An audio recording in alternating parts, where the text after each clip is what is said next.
Konnichiwa, सलाम नमस्ते। आज हम इस वीडियो में जापानीज ग्रामर के बारे में सीखेंगे। ए वा बी देस, इस सेंटेंस स्ट्रक्चर को आज हम सीखेंगे, जिसमें ए का मतलब होता है टॉपिक ऑफ द सेंटेंस।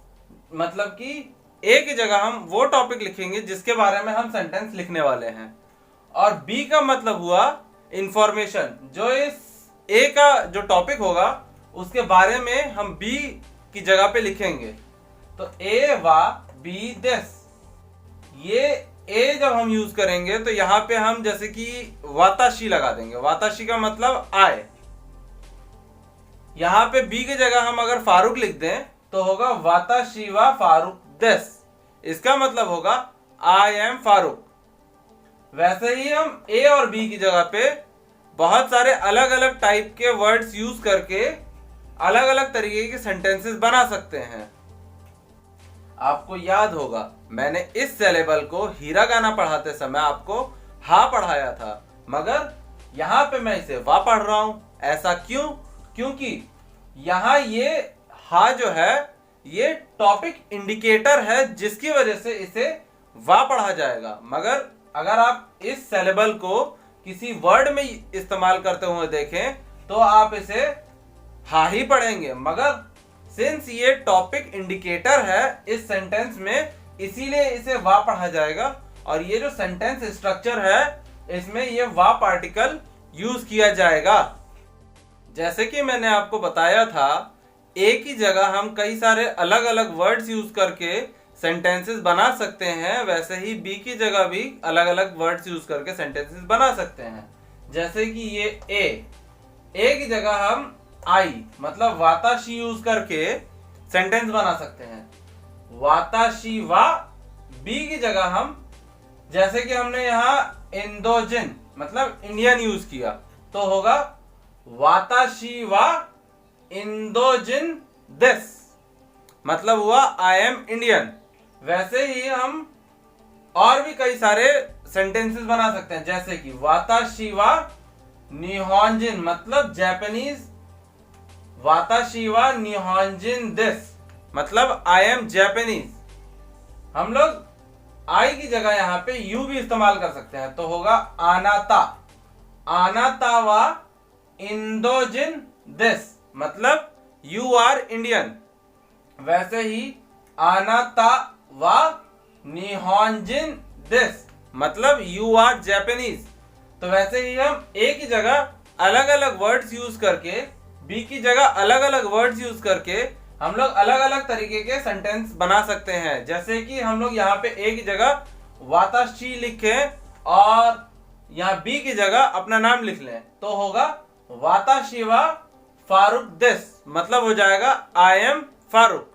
वैसे ही हम लोग कई सारे और तरीके के सेंटेंसेस सिर्फ वाताशी वा के आगे बी की जगह कुछ भी लिख करके बना सकते हैं। तो आप इस स्ट्रक्चर को याद रखें, ए वा बी दिस, जिसमें ए का मतलब हुआ कोई सा भी टॉपिक, बी का मतलब हुआ उस टॉपिक के बारे में इंफॉर्मेशन, वा का मतलब हुआ टॉपिक इंडिकेटर, इसीलिए ए वा बी दिस।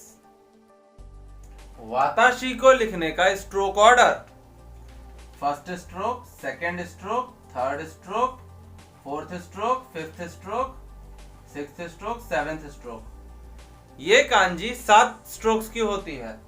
इस कांजी का मतलब आई होता है। आनाता मतलब यू।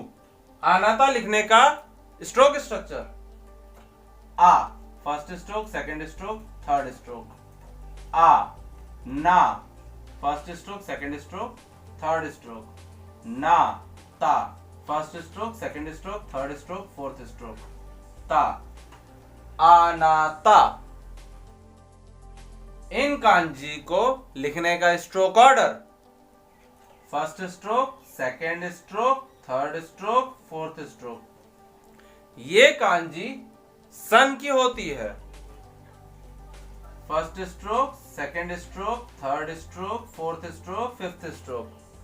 ये कांजी बुक की होती है। First stroke, second stroke.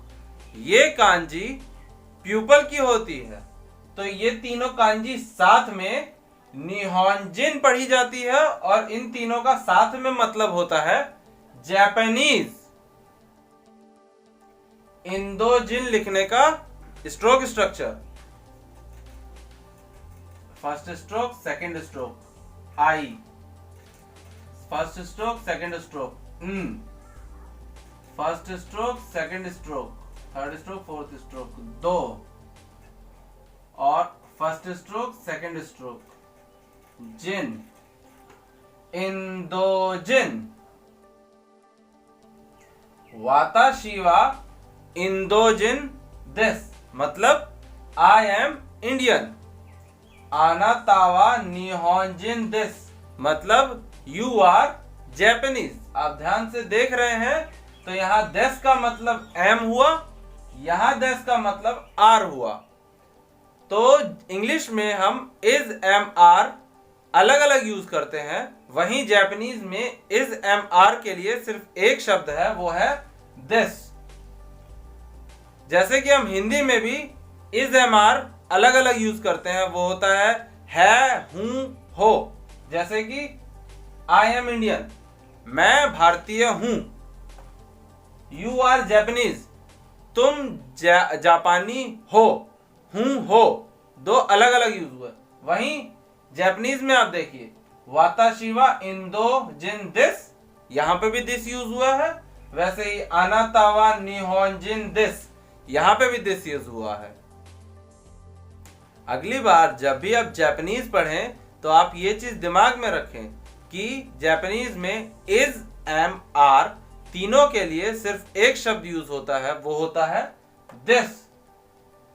आप देख रहे होंगे कि वाताशिवा इंदोजिन दिस, इसकी ग्रामर और मैं भारतीय हूं की ग्रामर एक जैसी है। तो हाँ, आप सही समझ रहे हैं, इंडियन ग्रामर और जापानीज ग्रामर दोनों सेम होती है।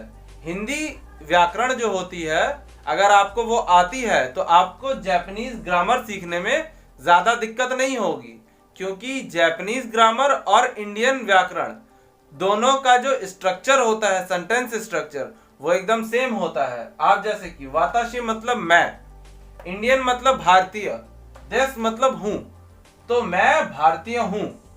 वैसे ही यहां पे देखिए, आनाता मतलब तुम, निहोंजिन मतलब जापानी, देश मतलब हो, तो तुम जापानी हो। तो आप देख रहे हैं सिमिलरिटी हिंदी और जापानीज ग्रामर की। तो अगर आपको हिंदी ग्रामर आती है तो आपको जापानीज ग्रामर सीखने में ज्यादा दिक्कत नहीं होगी। मित्ते कुरेते आरिगातो ओनेगाइशिमास। Like, share, subscribe and press the bell icon so you never miss my video. And don't forget to follow me on Instagram. Sayonara!